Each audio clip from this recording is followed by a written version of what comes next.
This is Pete from Great Lakes Makes, and today we're going to build this simple sawhorse using 2x4s and add a removable plywood top. So let's get started. I picked up 3 8-foot 2x4s from my local home center and started by breaking them down with my circular saw and a speed square. The legs are 24 inches long, the tops are 21 inches long, the stretchers are 18 inches long, and the legs are 15 inches long. And you can see what scrap was left over. After that, I used a wood rasp to clear off the rough edges that were left by the circular saw, and then started marking out my cuts. At the top, I marked off a pocket to accept the stretcher, and then 5 inches above the bottom, I marked another pocket on the opposite side of the leg to accept the lower stretcher.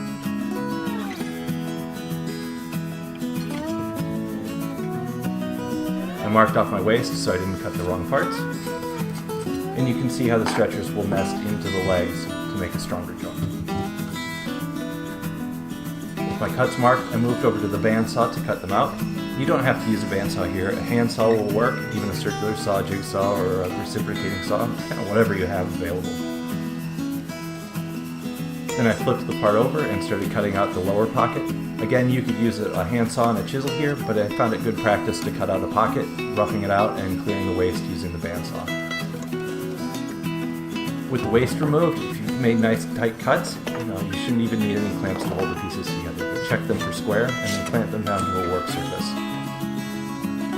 Then I drilled and countersunk holes to accept a 3-inch drywall screw. I put 2 screws in from one side and then another screw in through the stretcher on the back side. And I did this on all 4 corners.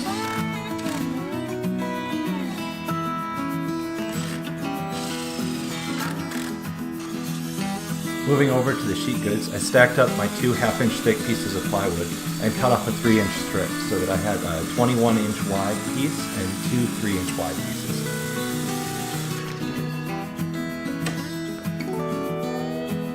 Using one of the 3-inch pieces, I marked off 8 6-inch long pieces, and I'm going to use these as gussets to support the legs and the feet. Center the foot on the leg, it should overhang by about 5 3/4 inches. And I clamped down one of those gussets on the inside, and then drilled and countersunk for a 1.5-inch number 6 wood screw. I added a gusset on the inside and outside of all 4 legs on both sawhorses, and used 8 screws on the inside and 8 screws on the outside to hold them together.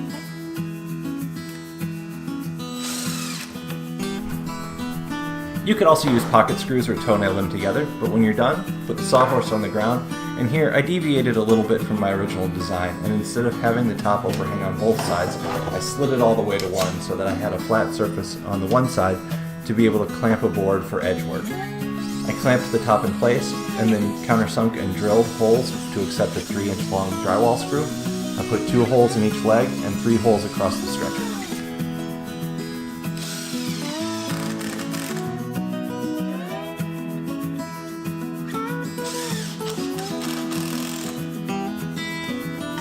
And when you're done, you can give it the sit test.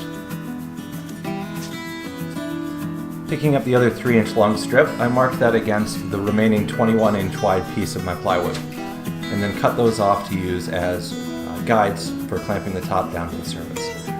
I put glue on the offcut and flipped it over onto the bottom of the tabletop, put some clamps in, and then used my brad nailer with some 3/4-inch long brad nails to hold it in place. You don't need to nail it, but I'm impatient and didn't want to wait for the glue to dry. I then flipped over what will become the bottom from the top and spread glue between the 2 pieces of plywood. My plywood is a 1/2 inch thick, so I'll end up with a top that's about 1 inch thick. I put glue on all around the edges as well as in the middle, and then flipped the bottom of the top into place and lined up my cut edges.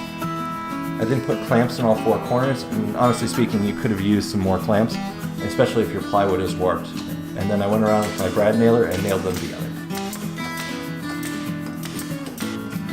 Once the glue had set, I came back and took the clamps off, and you can flip the top over and see how those guides will help align the top with the sawhorses underneath.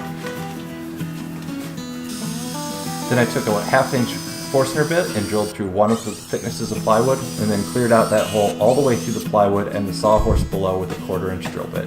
This will accept a 1/4 inch hex bolt, and I used some 3D printed thumb screws today, made in a previous video, to hold the top in place.